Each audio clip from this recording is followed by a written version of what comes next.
पुण्यात्माओं, श्रद्धालु हमेशा अपने गुरुजी के वचन पर अंधविश्वास करता है और वही सफल होता है। लेकिन इस गुण का इन नकली गुरुओं ने दुरुपयोग कर लिया। जितने भी आप देखते हो ये संत और इनके पास गए हुए डिवोटी कितने समर्पित हैं। वो गुरुजी जो भी ज्ञान बताते हैं शिरोधार्य होता है।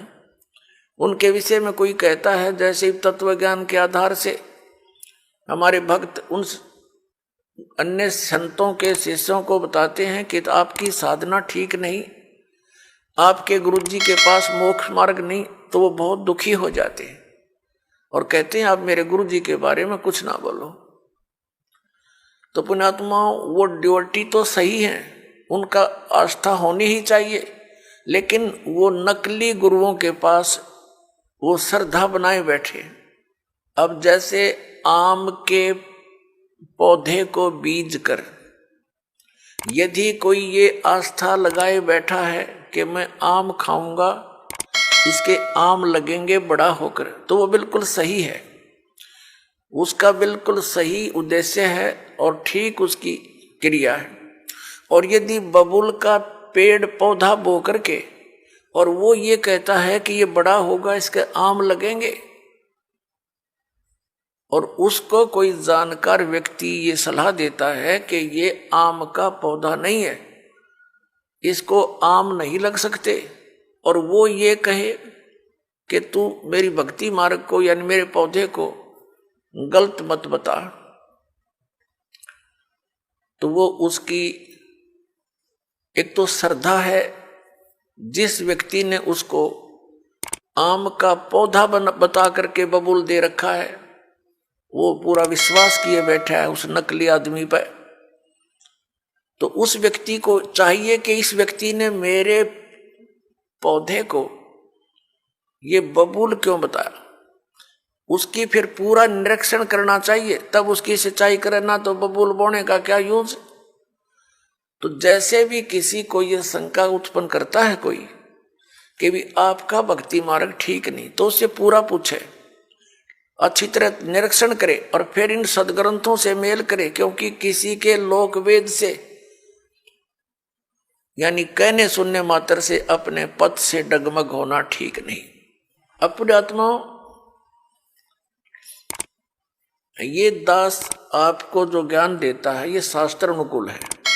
पवित्र श्रीमद् भगवत गीता, पवित्र चारों वेद और पवित्र पुराण, ये पवित्र हिंदू धर्म के श्रद्धालुओं के लिए शिरोधार्य है। शिरोधार्य का अर्थ होता है इनमें जो लिखा है वो सत्य है, और इससे बाहर कोई बताता वो असत्य है। असत्य डुप्लीकेट और सत्य ओरिजिनल। तो ओरिजिनल वस्तु से लाभ होगा, डुप्लीकेट से नहीं होगा। श्रीमद् भगवत गीता अध्याय नंबर 16 के श्लोक 23-24 में स्पष्ट किया है कि अर्जुन, शास्त्र विधि को त्याग कर जो मनमाना आचरण करते हैं उनको न तो कोई सुख प्राप्त होता है, न उनकी गति होती है, और न ही कोई सिद्धि को प्राप्त होते हैं, अर्थात यूजलेस। तो फिर फायदा क्या उस भक्ति के करने का। तो गीता अध्याय नंबर 16 के श्लोक नंबर 24 में तुरंत कहा कि इससे तेरे लिए अर्जुन कर्तव्य और अकर्तव्य की व्यवस्था में यानी कौन सी भक्ति करनी चाहिए और कौन सी ना करनी चाहिए, सदग्रंथ ही प्रमाण है, उनको आधार मानना। सदग्रंथों के विपरीत कोई ज्ञान देता है उसको स्वीकार मत करना, वो गुरु ठीक नहीं। भावार्थ ये है इस पवित्र सदग्रंथ के इस श्लोकों का। तो पुण्यात्माओं, ऐसे तो आपको भी कोई कह सकता है कि आपके गुरुजी का ज्ञान ठीक नहीं, तो उसे प्रमाण लीजिए और फिर अपने प्रमाण दीजिए, और फिर भी आपको कोई भिन्नता लगे तो बेशक किसी को स्वीकार कर लीजिए। लेकिन दास ये दावे के साथ कहता है कि इस विश्व के अंदर इस दास के अतिरिक्त न तो तत्व ज्ञान है और न ही भक्ति का कोई मंत्र समाधान है। सबके पास यूजलेस मंत्र है, मोक्षदायक नहीं है, वो सब झूठे और गलत मंत्र है, शास्त्र विरुद्ध ज्ञान है। ये ढोल के डंके पर कहते हैं। और ऐसा है तो प्रमाण दे कोई हमारे सामने आए। हमने अध्यात्म ज्ञान चर्चा का एक प्रोग्राम चलाया, उसमें सामने आए और अपना पक्ष प्रस्तुत करे।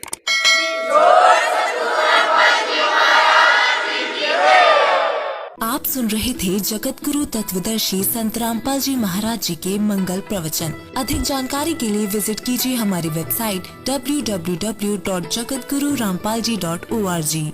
संत रामपाल जी महाराज जी के शुभ आशीर्वाद से पूरे विश्व भर में 500 से भी ज्यादा नाम दीक्षा केंद्र हैं, जिन पर संत रामपाल जी महाराज जी द्वारा ऑनलाइन निशुल्क नाम दीक्षा दी जा रही है। अपने नजदीकी नाम दीक्षा केंद्र का पता करने के लिए संपर्क करें 8222880541।